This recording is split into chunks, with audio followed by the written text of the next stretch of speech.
오늘 우리가 함께 나누는 말씀은 열매 맺는 신앙 5번째 시간이에요. 하나님은 거기 계신다 하는 말씀의 제목으로 함께 잠시지만 은혜를 나눕니다. 제가 좋아하고 사랑하는 친구 목사님 가운데 한 분이 아이들이 조금 자란 이후에 셋째 아이를 입양했어요. 아들, 딸이 어느 정도 성장했을 때 셋째 딸로 어린 아이를 입양한 것이죠. 그런데 이 일을 두고 얼마나 자랑을 많이 하는지, 너무너무 사랑스럽다고, 너무너무 큰 기쁨과 감사가 된다고 시간만 나면 그렇게 자랑하고 간증했어요. 그런데 그러면서도 한편으로는 안타까움이 있다고 이야기를 해요. 하나는 엄마 아빠를 떨어지지 않고 이 아이가 엄마 아빠를 계속해서 졸졸졸졸 따라다닌다는 거예요. 집에서만 그런 것이 아니고 교회에 나와도 다른 누군가를 만나도 엄마 아빠 뒤를 졸졸졸졸 그렇게 따라다닌다는 거예요. 그런가 하면 잠시만 엄마가 눈에 보이지 않아도 아이가 두리번거리며 살피고 엄마를 부른다는 거예요. 집에서도 교회에서도 누군가를 만날 때도 잠깐 엄마가 눈에 보이지 않으면 아이가 어찌할 바를 모르며 살피고 엄마 엄마 하며 엄마를 부른다는 것이죠. 이 이야기를 해주면서 이렇게 이야기를 해요. 버림받은 경험이 있는 아이들은 가장 큰 벌이 눈에 보이지 않는 엄마가 아니겠느냐, 이런 이야기를 해줍니다. 눈에 보이지 않는 엄마, 여러분은 어떻게 생각하시나요?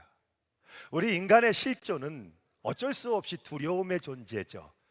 우리는 태생적으로, 체질적으로 연약한 존재일 수밖에 없고, 자기의 인생이라고 말하지만 누구도 자기 인생을 뜻대로 책임질 수 있는 존재가 못 되고, 그러면서도 내일, 미래가 너무나 불투명하고 불확실하기 때문에 우리는 늘 실존, 근본적으로 존재 자체가 불안과 두려움이 일어날 수밖에 없다는 거예요.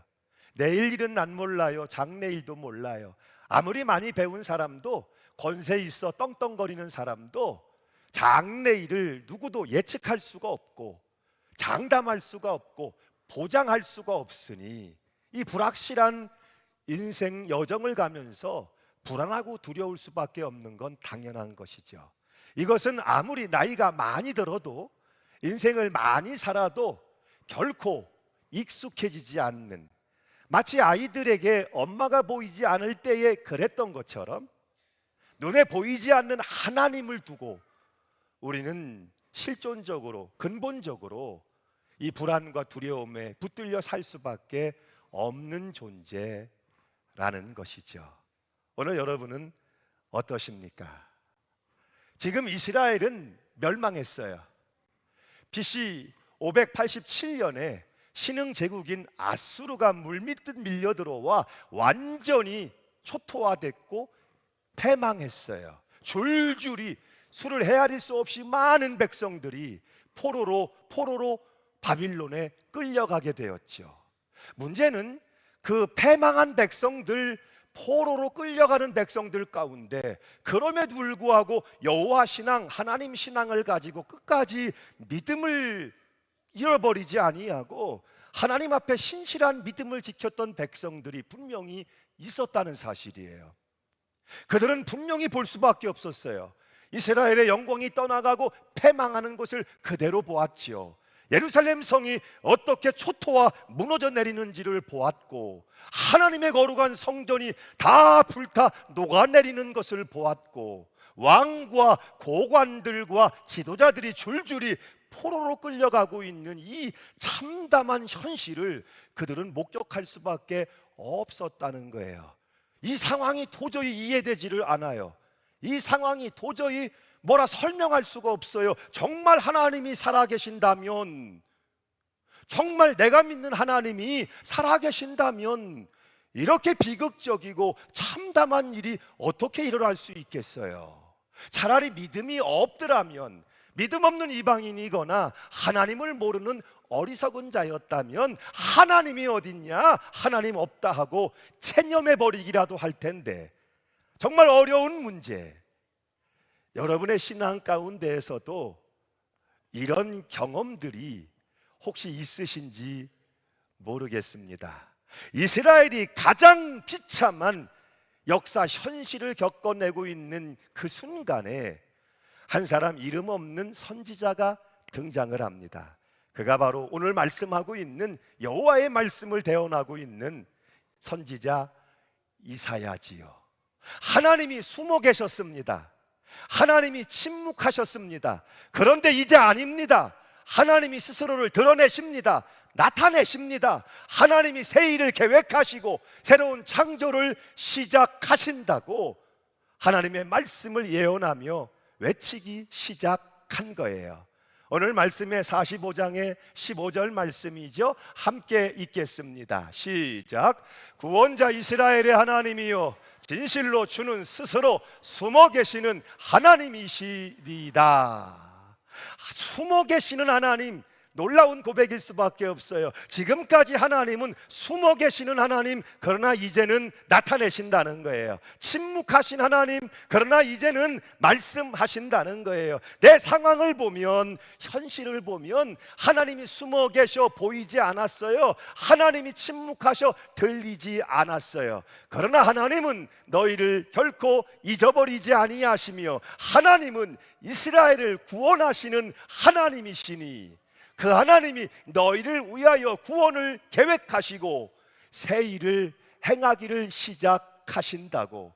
그러므로 여러분 힘을 내세요. 여러분의 삶의 현실이 하나님이 숨어 계신 것 같아 보이지 않아 침묵하셔 들리지 않는 것 같지만, 그러나 이제 그 하나님이 드러내시리라고, 새 일을 행하시리라고, 그러므로 힘을 내시라고, 용기를 가지시라고 선지자 이사야를 통해서 하나님께서 희망의 메시지, 구원과 회복의 역사를 선포하고 있는 거예요. 오늘 계속되는 말씀 가운데 5장의 50장의 6절 말씀이죠. 함께 읽습니다. 시작.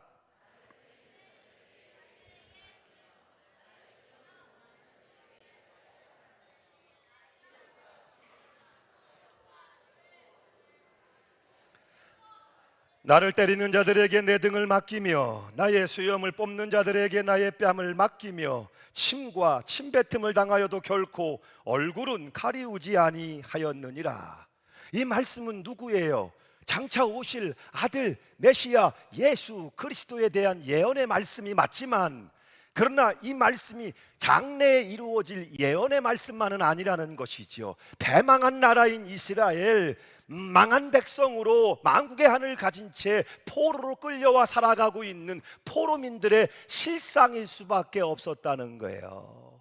사람이 살아가는 사회에서 가장 모욕적인 일 가운데 하나가 수염을 뽑힌다, 뺨을 맞고 얼굴에 침뱉음을 당한다. 여러분, 누구도 참기 어려운 수모일 수밖에 없고 모욕일 수밖에 없겠죠. 그런데 이스라엘 백성들은 그 인격적인 모욕과 수모를 당하면서도 한마디도 항거할 수 없는, 항의할 수 없는, 무엇 하나 어떻게 할 수 없는 참으로 비천한 존재, 벌레 같은 존재로 체념한 상태에 있었다는 거예요. 여러분, 성경은 절대로 관념적이거나 말에 머물지 않거나 혹은 추상적이지 않아요. 성경은 정말 구체적이고 현실적이란 말이죠. 그래서 이사야 42장을 보면 이런 이스라엘을 뭐라고 표현합니까? 상한 갈대와 같고 꺼져가는 등불과 같다. 여러분이 잘 아시는 표현이죠. 마치 상한 갈대와 같고 꺼져가는 등불과 같은 이스라엘. 또 41장을 보면 지렁이 같은 너 야곱아라고 표현해요. 여러분, 지렁이 같은 존재, 벌레 같은 존재로 이스라엘은 스스로를 고백하고 있는 것이죠. 문제는 그 세월이 1년, 2년, 3년이 아니라 장장 70년이었다는 거예요.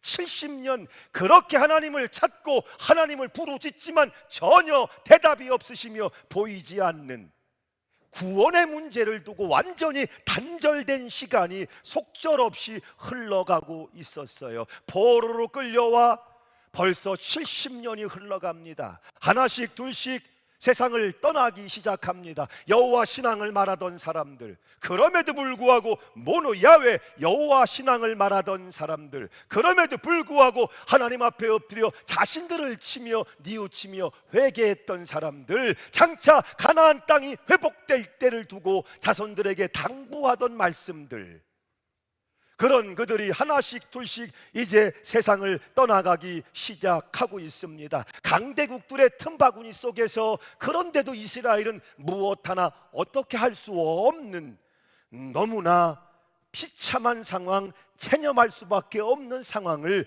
겪고 있었다는 것이죠.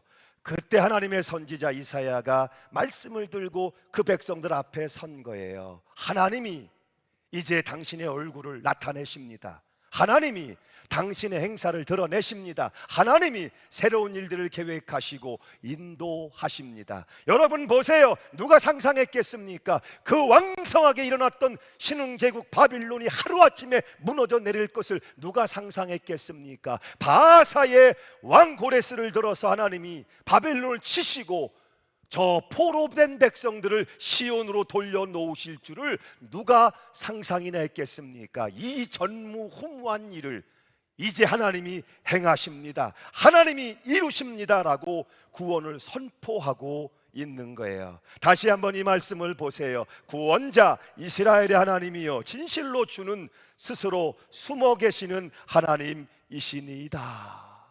여러분, 이 고백 속에 담겨져 있는 경이로운 놀라운 믿음의 고백을 여러분 한번 생각해 보세요. 제가 26에 부름받아 나선 이 몸, 그렇게 서원하고 고백하며 목회를 시작했어요. 교회를 압니까? 성도를 압니까? 설교를 할 줄 압니까? 기도를 할 줄 압니까? 저는 기도를, 사실은 목회를 시작하고 배웠습니다. 찬송도 맨날 부르던 그 찬송밖에 알지 못했습니다.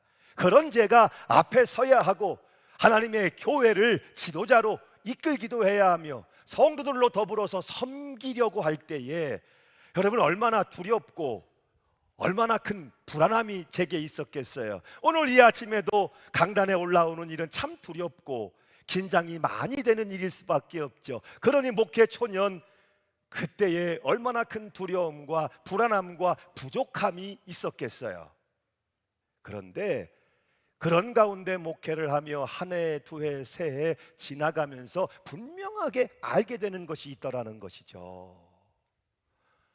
내가 믿지 않아도 하나님은 계시고, 내가 부르지 않아도 여전히 하나님은 교회를 붙들고 계시고 구원의 일을 행하고 계신다는 사실, 내가 찾지 않아도 부르지 않아도 하나님은 계시며 일하시며 역사하신다는 사실, 그래서 이 깊은 은혜를 체험하고 깨닫 이후에 주보 맨 앞장 표면에 언제나 제가 이 신앙 고백을 적어 놓았던 기억이 있어요.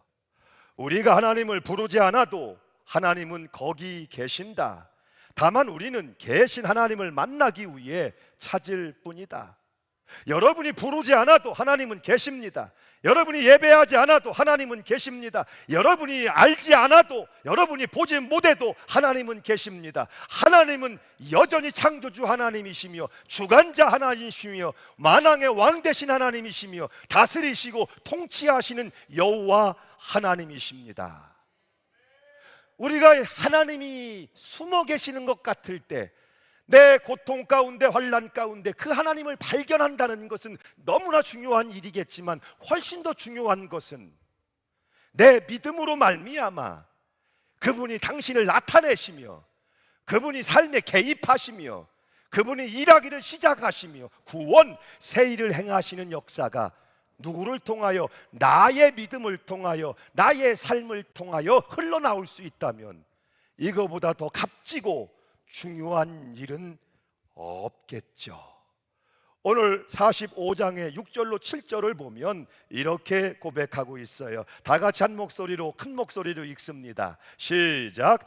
해 뜨는 곳에서든지 지는 곳에서든지 나밖에 다른 이가 없는 줄을 무리로 알게 하리라. 나는 여호와라, 다른 이가 없느니라. 나는 빛도 짓고 어둠도 창조하며 나는 평안도 짓고 환난도 창조하나니 나는 여호와라, 이 모든 일을 행하는 자니라 하였노라. 해 뜨는 데부터 해 지는 데까지 무소부재하신 하나님은 어디에나 계십니다. 문제는 그 계신 하나님을 우리가 찾지 못하며 만날 수 없다는 사실이지요. 오늘도 하나님은 분명히 계십니다. 어디에나 계십니다. 거기에 계십니다. 그러나 우리가 찾지 못하며 만나지 못하며 숨어 계신 것 같아요. 침묵하시는 것 같아요. 나와 전혀 상관이 없는 것 같아요 라고 느껴지고 있다는 사실이죠. 그래서 여러분, 믿음이 요청되는 것이고, 그래서 믿음이 중요할 수밖에 없는 것이지요. 사실 여러분이 믿지 않아도 하나님은 계십니다. 여러분이 믿지 않아도 하나님은 역사하십니다. 그런데 왜 믿음이 중요한 거예요? 오직 믿음을 통해서만 하나님을 찾을 수 있고 만날 수 있고, 참으로 하나님이 나와 함께 계시며 구원하심을 증거할 수 있기 때문이에요. 여러분에게 하나님이 보이지 않습니까? 들리지 않습니까? 그래도 하나님은 창조주 하나님이십니다. 빛도 지으신 분이요, 어둠도 지으신 분이요, 하늘과 땅과 바다의 그 모든 것들, 해와 달과 별과 모든 생명들을 지으시고 붙드시고 다스리시는 하나님이심을 믿으시기를 바랍니다. 오늘 이 믿음 가운데 여러분에게 오래전 제가 읽고 깊은 생각을 주었던 한 글을 소개하려 그래요. 가장 아름다운 꽃. 남편이 죽었다. 결혼한 지 1년도 채 되지 않아 교통사고로 사랑하는 남편이 저 세상 사람이 되었다. 새벽에 경부 고속도로에서 대형 트럭이 남편의 차를 들이받아 버린 것이다. 눈물도 나지 않았다. 정신이 없는 가운데 장례를 치렀다. 많은 사람들이 위로의 말을 건네며 남편의 죽음을 가지고 사실화했으나 인정할 수가 없었다. 여름 휴가 때 첫 아들을 안고 고향의 바닷가를 찾자고 하던 말만 떠올랐다. 그녀는 임신 중이었다. 도대체 하나님을 이해할 수가 없었다. 정말 원망스러웠다. 가난했지만 착한 마음으로 열심히 세상을 살려고 노력하던 남편이었다. 다니던 교회의 발길을 끊었다. 그리고 고통 가운데 해산을 했다. 남편이 바라던 대로 아들이었다. 그녀는 아들을 안고 남편의 고향을 찾았다. 동해가 보이는 산자락에 남편은 잠들어 있었다. 그녀는 포대기를 열어 남편이 잠든 무덤을 아기에게 보여주었다. 파도 소리는 끊이지 않았다. 남편을 일찍 데려간 하나님이 다시 원망스러웠다. 아들을 얻은 기쁨보다 남편을 잃은 슬픔이 더욱 컸다. 오늘은 일요일인데 왜 교회에 가지 않느냐? 산을 내려오자 시아버지가 그녀를 불렀다. 정이 넘치는 햇살같이 따스한 음성이었다. 나가기 싫어서요, 아버님. 왜? 그 일을 일찍 데려간 하나님이 원망스러워요. 이렇게 어여쁜 아들을 주셨는데도? 네, 그래도 원망스러워요. 그녀가 말도 채 끝내지 못하고 눈물이 글썽해지자 시아버지가 그녀를 마당 앞 꽃밭으로 데리고 갔다. 꽃밭에는 장미와 달리아, 채송화와 도라지꽃 등이 활짝 피어 있었다. 여기에서 꺾고 싶은 꽃을 하나 꺾어 보거라. 시아버지가 무겁게 입을 열었다. 그녀는 가장 아름답게 핀 장미꽃 한 송이를 꺾었다. 그러자 시아버지가 다시 입을 열었다. 헛봐라, 내 그럴 줄 알았다. 우리가 정원의 꽃 중에서 가장 아름다운 꽃을 꺾어 꽃병에 꽂듯이 하나님도 가장 아름다운 인간을 먼저 꺾어 천국을 장식한단다. 얘야, 이제 너무 슬퍼하지 마라. 오늘도 우리는 하나님을 믿음으로 삽니다. 예수님을 믿어 구원받은 성도라 불리며 삽니다. 이 시간 다시 한번 하나님을 믿는다는 것, 여러분이 가진 그 믿음에 대하여 생각을 해보세요. 과연 여러분에게 있어서 믿음이란 어떤 것이겠습니까? 결국 믿음은 관점을 바꾸는 거예요. 지금까지는 나의 관점으로, 나의 시선으로 모든 것을 바라보았다면 이제는 하나님의 관점으로, 하나님의 시선으로 바라보기 시작하는 것이죠. 내 삶의 자리가 분명히 있고 거기엔 여지없이 어떤 상황이 있으며 우리를 너무나 힘들고 어렵게 하는 상황들도 분명히 있을 수 있지만 이제는 하나님의 관점에서, 하나님의 시선으로 하나님의 생각과 방법을 가지고 바라보며 접근하며 때로는 감당하며 때로는 이겨내며 때로는 그 뜻에 순종하며 살아나가는 것, 여기에 믿음의 정체가 있고 믿음의 실제가 있다는 것이죠. 여러분 가운데도 정말 하나님이 숨어 계시는 것 같아요 라고 느끼실 때가 분명히 있을 거예요.